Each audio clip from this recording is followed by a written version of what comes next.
The default thinking that every person should have should be that every app a kid uses has a doorway to the internet, to a hidden Google search bar that they don't know about. That should be the default thinking until you prove otherwise. Because 9 out of 10 apps that are on all the iPhones or Android devices that are, in this room right now, I bet I could get to a Google search bar that will not obey many of the other parental controls you may be enabled on the device, like restrictions or things that will allow me to get to inappropriate content. The internet was made for access. Everything we try to do as parents and as youth pastors and educators is going against the very purpose of the internet, which is to provide information as quickly as possible to as many people as possible. I'm Jeff Eckert. I'm Jason Brewer, and this is The Thought Factory. The Thought Factory podcast is brought to you by Never the Same, cultivating students through biblical discipleship and spiritual disciplines using theology, community, and technology. Learn more at neverthesame.org.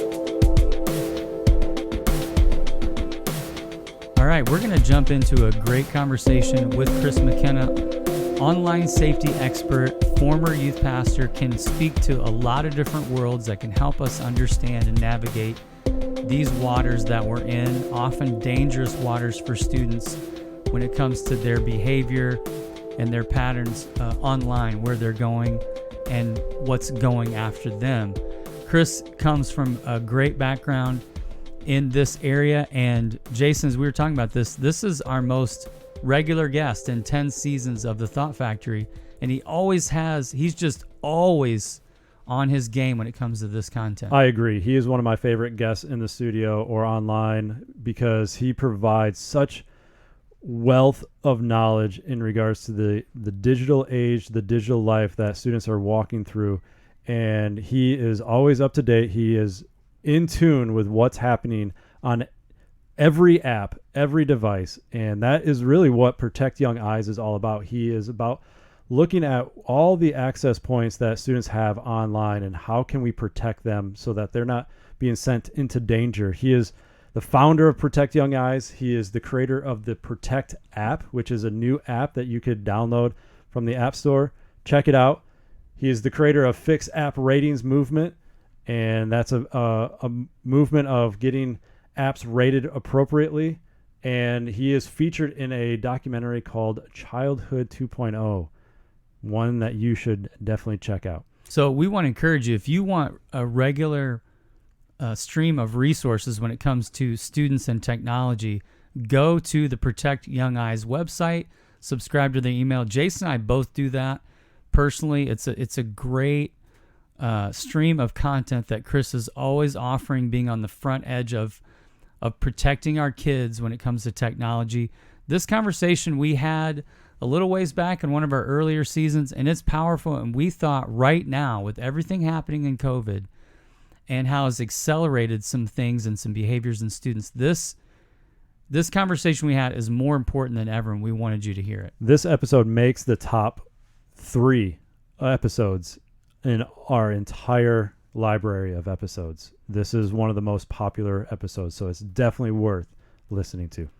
For our next episode, we're going to talk about faith and reason. That continues to be an issue in our culture and with students as we're facing emerging generations that are coming into faith in different ways and from different perspectives. And we're going to talk about the connection and the disconnection between faith and reason, between logic and between theology and belief.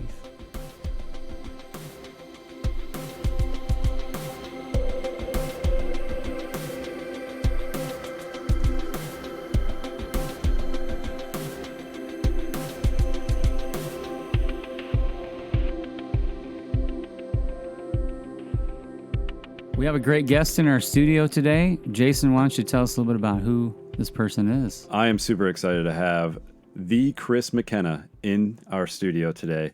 And for those who don't know who Chris is, Chris began his acting career at the tender age of 7, and many would know him from One Life to Live. He was on that television series at the age of 12, and he has gone on to act in numerous roles. During his 3-year stint, Chris was nominated for a Soap Opera Digest Award as Outstanding Child Actor and 2 Young Artist Awards for Best Young Actor in a Soap Opera and Best Young Actor in a Daytime Series. Even though he's no longer a child, I still will give you a lot of credit for all your acting awards. So is this the same guy, Chris McKenna? I Soap opera? didn't look on Google for his picture, but I think you've got the wrong guy here. I don't. You did this last time. No, I just Google searched the guests that we're gonna have, and I just assume that we have these A-listing type of people coming into our studio. So Chris, We don't expect anything else.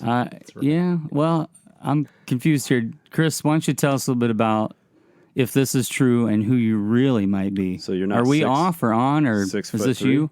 Well, I'm going to direct the rest of this conversation at you, Jeff, since you clearly know a lot more about what's going on. I do the research. more in I touch swear. with reality. You don't specify who these people are. You do what every kid does. You just Google it. That's what Exactly. He happens. knows. I know. That's the whole thing. That's the whole problem, Jason. That's what we're going to talk about today. That's right. Perfect segue. On the Thought Factory. That's right. So, Chris, tell us a little bit about yourself. Yeah, my name is Chris McKenna, and Got that right. That got much is true. That much we've already So far, established. so Google good. was correct. You were 7 at one point, right?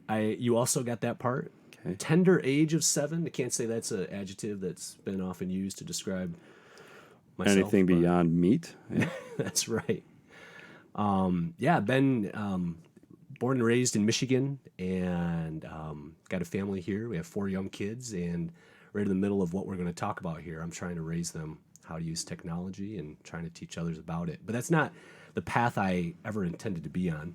God has a great sense of humor, and started off in business, worked at Ernst & Young for a little over a decade, and enjoyed that. It was a good, fast, business-paced life, but was called into full-time youth ministry. I could point to the spot under the 131 overpass on Pearl Street where I learned that very clearly, that was the direction God was leading me as I was walking out to my car, parked where is now the YMCA, and left my position at Ernst & Young and went to work full-time at Cornerstone Church, where I led junior high ministry for a little over 6 years. And then for the past year, I've worked in a couple of roles, but in marketing for an internet safety company, but then also started a business of my own, Protect Young Eyes, which really birthed out of what I was hearing from a lot of parents in youth ministry, which was, Chris, help. My kid knows more about their device than I do. Help me understand what they're doing, why they're doing it, and what started off as a PDF document, which became a closed Facebook group, ultimately became a business and a website and a ministry to educate and help as many families as possible. So, again, never the path I expected to be on, but I'm sure many who are listening, and even Jason and Jeff here, you could probably relate to some of those God surprises that ultimately end up being pretty awesome. Absolutely. And Chris, we've known since his days in youth ministry, been connected, both Jason and myself. Did a fantastic job, was a stellar youth pastor, very strong youth ministry, left a great legacy at that ministry. I know a little bit about that ministry just personally from a connection, but we're grateful for that. You've been a successful person in what you've done, and we love hearing about what you're doing now. Was a part of a little bit of your story, just knowing it in your transition out of the local church youth ministry into what you're doing now. And so we want to talk about that today, about this ministry and your passion in this area. So Protect Young Eyes, you talked about that, protectyoungeyes.com. That's your website. That's right. And there's incredible resources on that. We want to direct you to that right away. We want to mention this website several times because this has so much great information. So you shared briefly about its creation, how it started. Tell us a little bit more your story, how this all got going. Yeah, I shared kind of the professional side of how things fell into place, but personally, I'm a man who, like many, but has tried to be very open with the fact that pornography is a part of my past and a part of my weakness, but having transformed away from that, there now in the digital age, knowing there's a huge opportunity to use and it's not my own phrase. I heard it from a pastor named Jacob Aranza. He said, "It's awesome when God takes misery and turns it into ministry."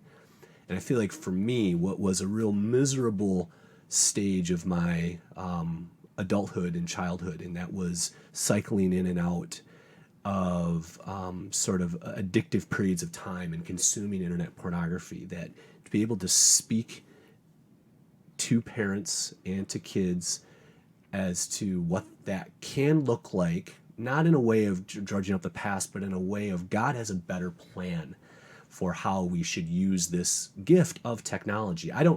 When I speak, it's always out of a heart of technology is a good thing if we use it in a good, God-honoring way. The enemy loves to take good things and twist them for his purposes, to deceive us into thinking what is this is that. He's a master at this to that. And I want kids to look at technology as this is good. This can be a good thing. And I've traveled a few of those paths that took me away from what can be a good thing. I want to warn you away from those, and here are some experiences. So it's birthed out of a desire to help, but that desire to help goes way back into some early exposures. In elementary school, when I was exposed to things through magazines, like a lot of guys, but I find that I was drawn to it in a way that became very unhealthy. And so the internet then allows consumption of inappropriate content at a number of different levels in a way that none of us really, say us, old guys in their 40s, say like me, who can say that it's different the way that the enemy can come at our kids today. The doorways to reach the hearts of our kids in inappropriate ways are exponentially greater than the doorways that existed when I was a child. And so, yes, use technology. Yes, embrace it in ministry. Yes, embrace it in the home. But understand that using tech is a constant risk assessment and making sure that we're directing our kids to use it, and our parents and our staff, whatever role you find yourself in, to use it in a good way. It takes intentionality. So when I speak to parents and educators and others, I talk about, there's 3 places that we can land when it comes to how we use our technology. All the way on the left is the fear-based approach of, it's horrible, it's evil, I want to bubble wrap my kids and my students, and we're just not going to use it at all. That's not a productive place to be, because it does not prepare kids for the reality of the digital age that we live in. On the way right side, there's the I'll babysit kids with screen time and let them figure it out on their own approach, which is also not productive, because there are way too many on their own paths that kids will stumble into and they're just not ready to handle. A lot of adults aren't ready for it either, but there's a spot in the middle that is the sweet spot between those two that requires you to push against fear and to push against pressure of culture and to do the hard work in the middle. And it's hard. So I want Protect Young Eyes to be a way to eliminate some of the excuses, and our educational ministry to eliminate some of the, I don't have time, I don't know where to start. Okay, I get that, but I'm going to point you in this direction to encourage you to do the hard work in the middle. Whether you're a mom or a dad or a youth pastor or a police officer working in the community, there's hard work in the middle to help our families to use technology well. And so that's why, a little more behind why it exists. And in previous episodes, we've talked about the technology and how even the smartphone is only about 10 years old. That's right. And we hand that over to teenagers without any guidelines, without any former training in a sense, but it gives them access throughout the world and through things that they shouldn't be exposed to. And so what I love about Protect Young Eyes is that you're doing a lot of the harder work for us parents and adult leaders to do the hard work, if that makes sense. Like you are saying, if you are aware of what's happening through this piece of technology, through the internet, through this various devices that they are engaging with, if you're aware of some of these traps, then you have done the research. You're presenting that to parents, to youth leaders, and saying, if you're aware of that, then it makes that hard work a little bit easier. Yeah. And that's why I love Protect Young Eyes, mainly because I have young kids and I'm already aware of their desire to be on the device and the iPad and on my phone. And it's going, I want to limit the screen time, Yeah. but I'm not going to eliminate the screen time. So when they are on the screen time, how are we protecting them as parents? Yeah, for sure. And having heard your presentation at a public school, Right. I was grateful to be in that audience to hear you. One of the things you talked about, you mentioned several websites or apps, and which ones had doorways into pornography.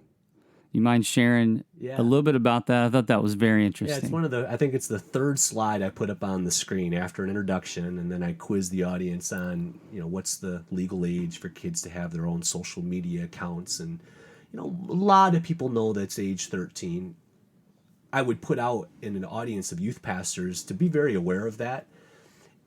I fell into this trap too. It's sometimes easy in youth ministry to get caught up in the trendiness of tech, but please don't encourage your sixth graders to open their own social media account, because I find that to be a little disingenuous, and I'm just not an advocate of kids under 13 and sometimes under 15 having their own social media. They're just not ready for it. So I think sometimes as youth pastors, having been in that world, we can fall prey to the, hey, let's everyone jump on the social media bandwagon. So it's sort of an aside, but that third slide is, I put 6 app icons up there. I think it's the Bible app, Pokemon Go, Pinterest, the Weather Channel, the Delta Airlines app, and one other.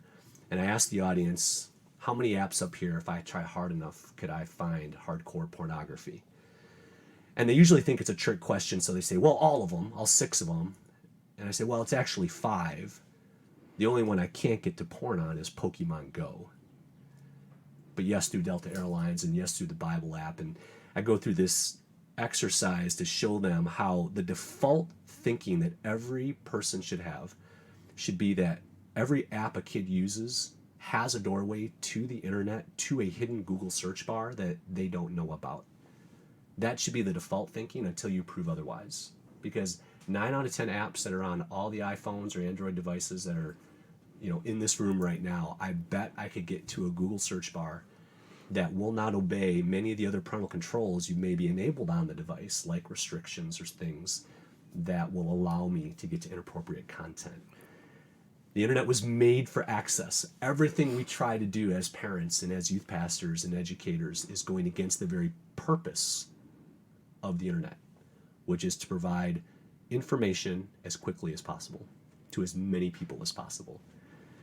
And so it's just that awareness. It's not horrible. I'm not saying don't book your airlines through the Delta app or don't use the Bible app. I'm just saying be aware that there are ways that kids can use these if we haven't had direct and honest conversations with them about some of the dangers. And I remember having either a conversation with you or coming across your resources, a blog post about kid games and the links at the bottom that you don't realize some of them are links directly to hardcore porn. And it's under the disguise of a game, but there's so many of them that kids young as 5, 6, are just clicking these links, and then all of a sudden something pops up. And so even to be aware of the apps, the games, you think they're innocent, but kids are typically just trying to figure out what a touch screen is, and they're clicking around going, I don't know exactly how this game works, but by touching it here, I jump, by scrolling over here, and they've figured out a way to get kids access to things that they shouldn't be looking at. Yeah, that's definitely true. So we can help parents in that way to talk about apps and make sure that before any kid uses an app, that a parent has used it for 7 straight days. What you'll see after 7 straight days is what starts to happen with pop-ups that you may not see in using it just for 7 minutes. What starts to happen with additional content it starts to show you as you continue to play it, because there's sometimes a progressive nature that the app is learning how you use it, so it'll show you other things. So it's sort of the 7-day rule for every time you want your kid, and I use 15 as sort of my new number. Anybody under 15 who wants to use an app, as a mom or a dad or a youth pastor, a recommendation should be to use it for 7 days first. Don't just download it and not use it. Play with it for 7 days. And then extrapolate that experience to your 14-year-old and ask, is he or she ready for all of the different environments that I just experienced? So, Chris, what is the primary concern you hear from parents today? Yeah, so what I've been trying to do, I'll send out a survey monkey before an event to those who have registered for it, just to ask them this general question. And their choices range from screen time to inappropriate apps their kids might use, or pornography, inappropriate content. And so far, the parents that have filled out the survey, the primary concern of them is their young child running into inappropriate content, pornography of some kind. And people define that in a lot of different ways, but however they perceived inappropriate in that context, it seems to be the overriding concern that parents have. And it's a valid concern. The kids are especially, I mean adults too, but kids are especially vulnerable to porn because of the way that their brains are wired. And so we have to be extra careful to protect an 8-year-old from seeing porn. Yes, we don't want 18-year-olds or 28-year-olds to see it either. But there is a neurology in 8-year-olds with their mirror neurons that encourages them to practice whatever they see. That's why they learn so quickly.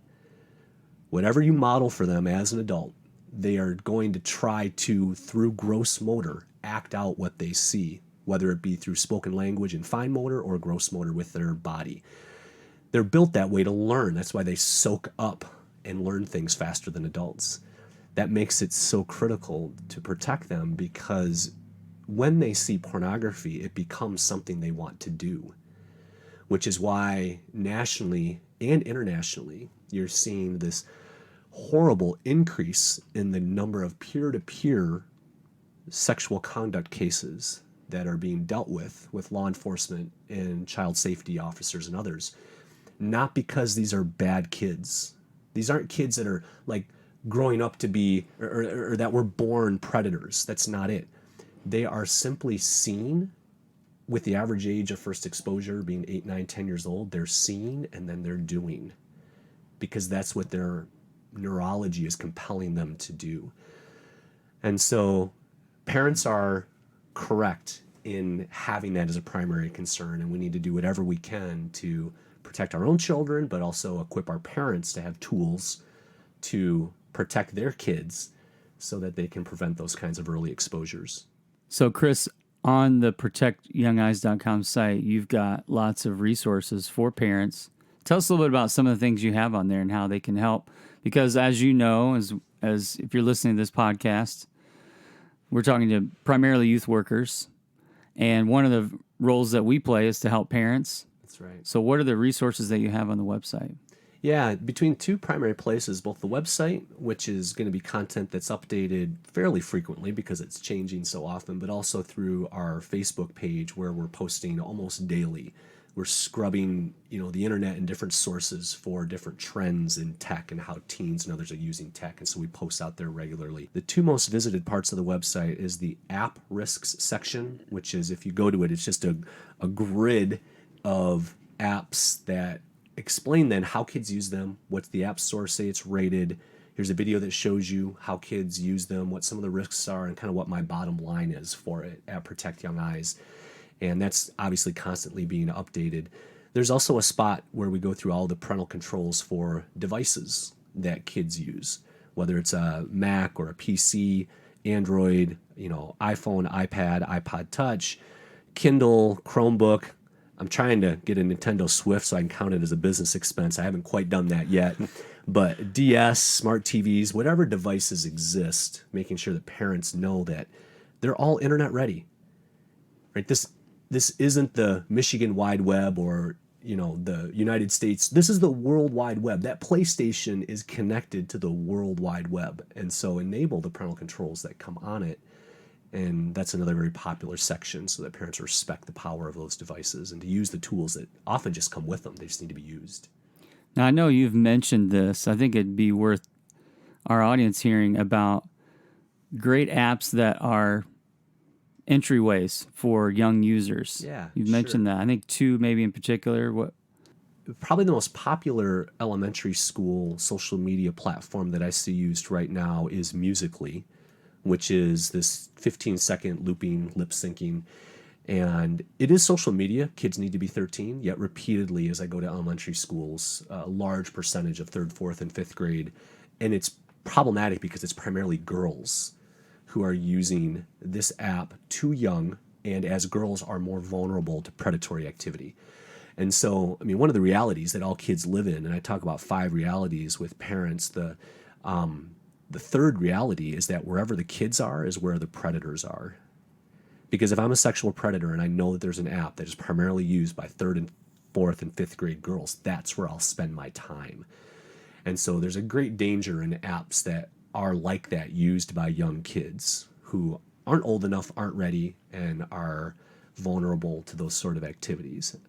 I mean, as youth pastors, obviously the battle of the giants right now is Instagram and Snapchat, who are just continuing to copy each other. They are essentially the same app now that Instagram has inserted into its stories and videos and pictures all the disappearing aspects of Snapchat.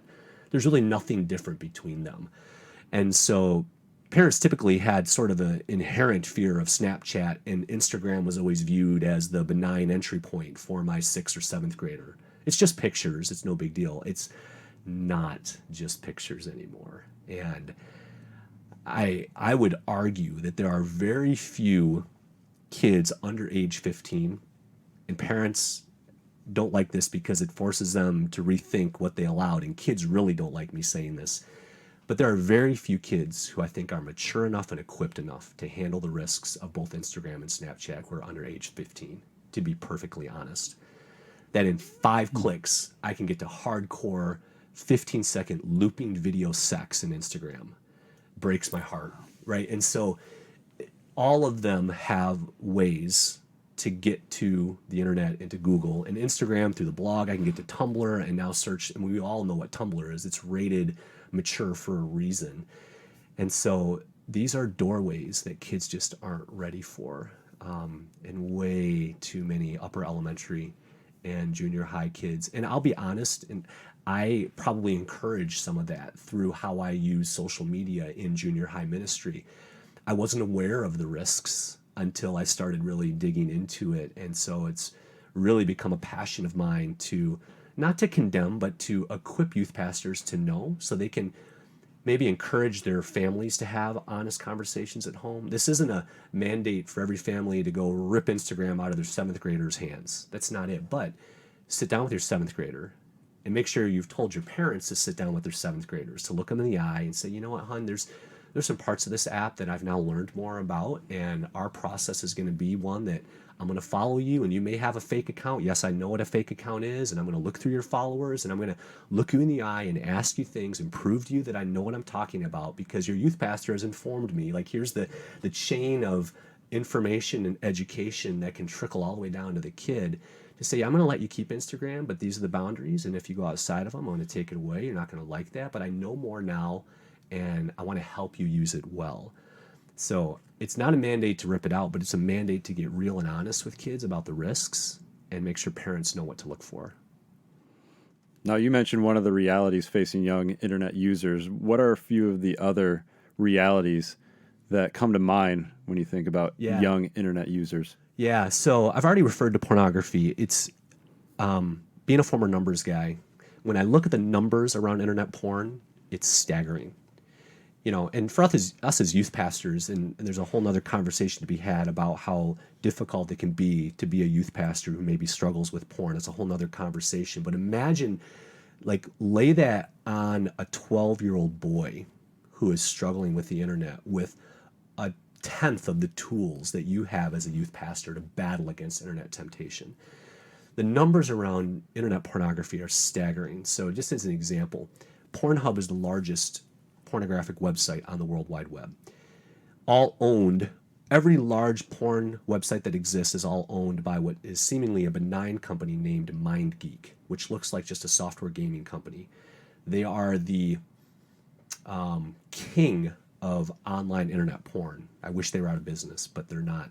But Pornhub is their largest website, and for the year 2016, there was just over 5,246 centuries of time in internet porn video consumed on that website.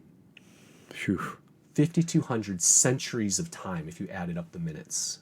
Wow. 92 billion videos watched. So every man, woman, and child on planet Earth at just over 7 billion population could have watched 12 videos for 1 year on one website. So to say that porn is the norm, I think, is a pretty comfortable statement to say when it comes to our technology, that it's always one click away is a reality. And so for parents who put a device in their kids' hands, out of a motivation of safety, I understand the heart. I have a 12-year-old. I get this, that I want to get in touch with her and I want to reach her when she's babysitting or other things. Don't let that motivation override the reality of what is probably a supercomputer 10 years ago that you just placed in her hand, and make sure that it's locked down appropriately. So that's one of the other realities that I'm quite passionate about because of my own history and wanting just to protect as many kids as possible. You mentioned the neurological development. That's right. For kids at this age. Could you go a little bit further into that topic or in describing what's happening in a young mind?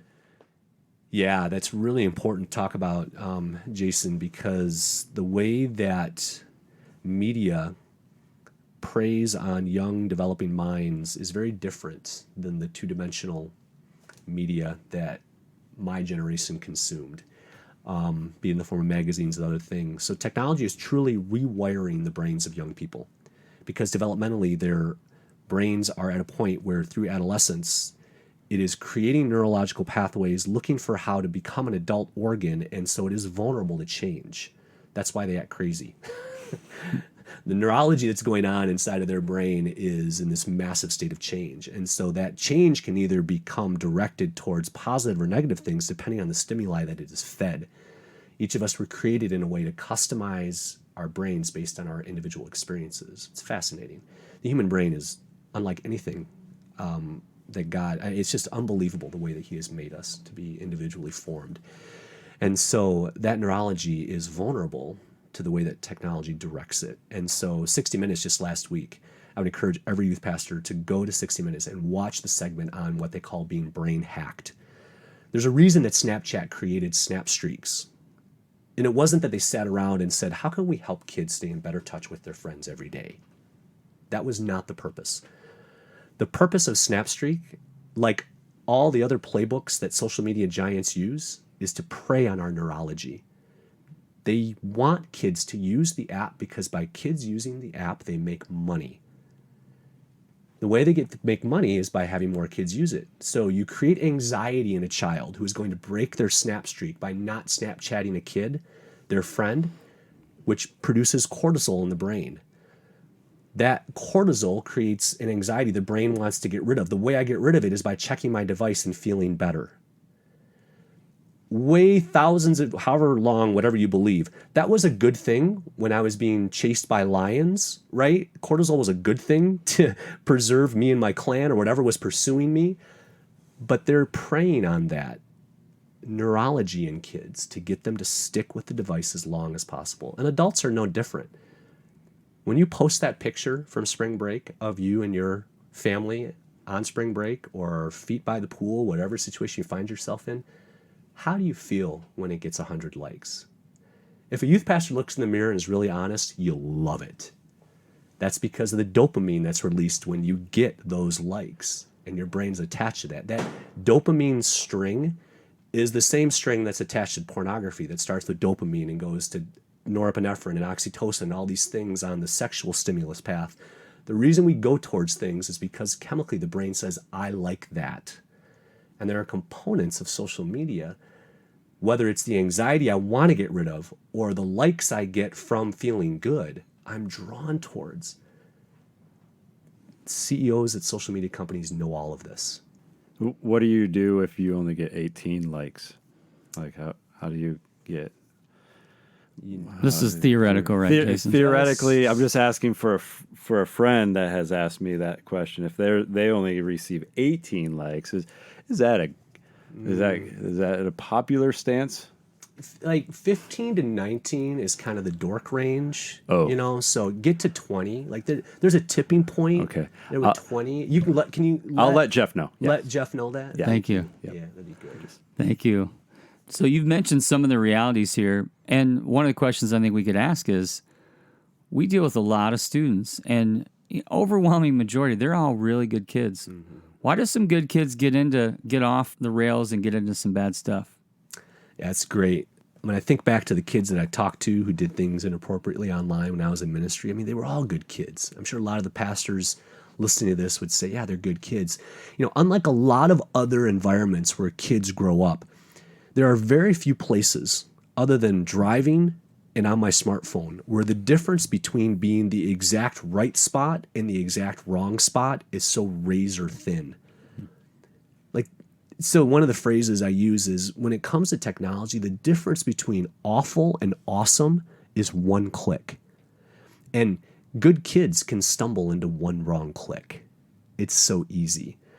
And there are some attributes of technology that tempt even good kids to go down those paths or fall off the rails, as you said. And again, I can't take credit for it. It was psychologist Al Cooper who said that inappropriate online behavior is fueled by a AAA battery: affordability, accessibility, and anonymity.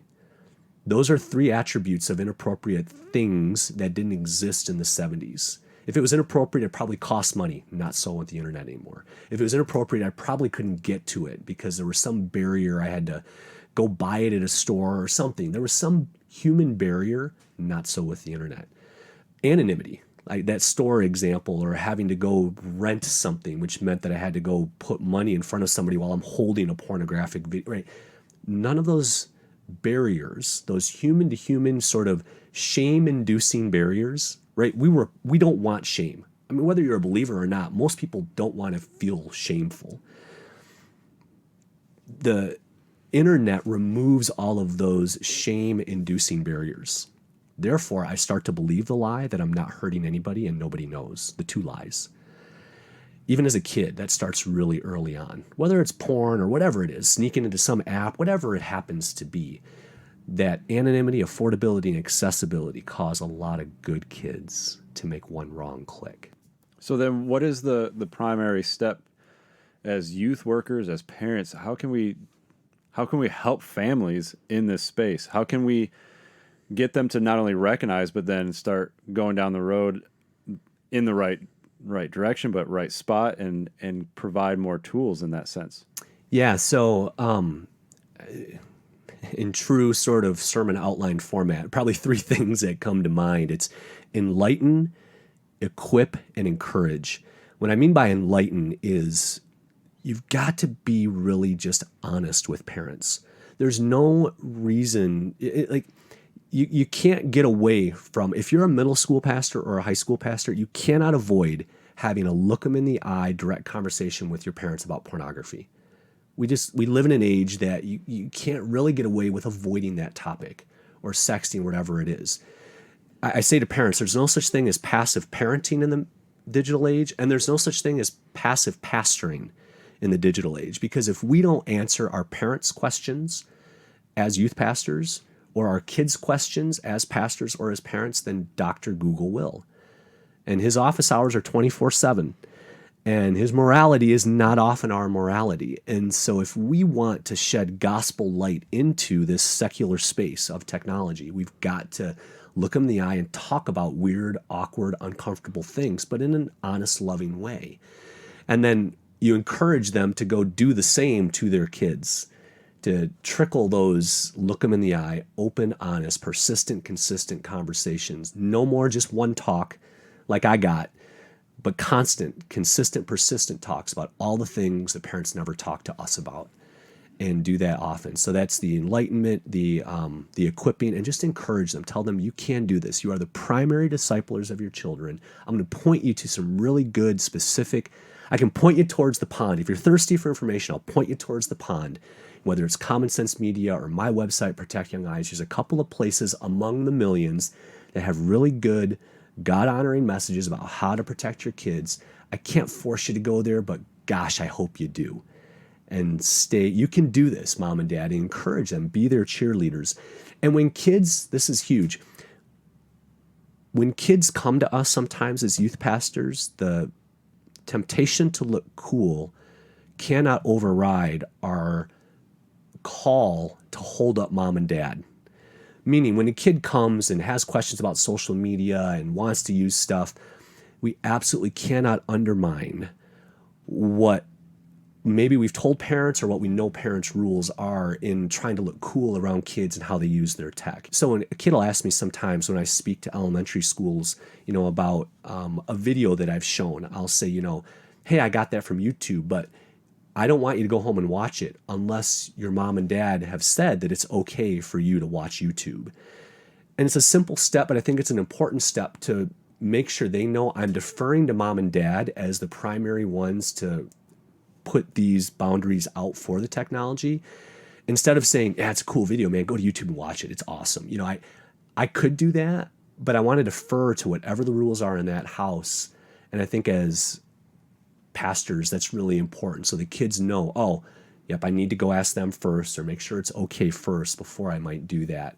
And that just helps uphold parents in that important role that they have. So Chris, in hearing your presentation, one of the things you mentioned is 2 particular apps that are good starting places. So if parents are guiding their students into the digital world and into the app world, what are those 2 apps and why do you recommend those? Kids should learn how to use social media, but there are appropriate ways to do that. One of the most recent blog posts that I wrote was titled, "What's the Right Age to Give My Kids Social Media?" And then what I do in that blog post is point to the fact that that's the wrong question. Age is not, it's probably the 5th determinant of whether or not a child is ready for social media. And so when I talk to parents and I tell them, during the training phase, so my daughter right now is in the training phase. When she turns 13, that's when I'm going to start training her. She won't have social media of her own, but I'm going to start training her towards that 14 or so age.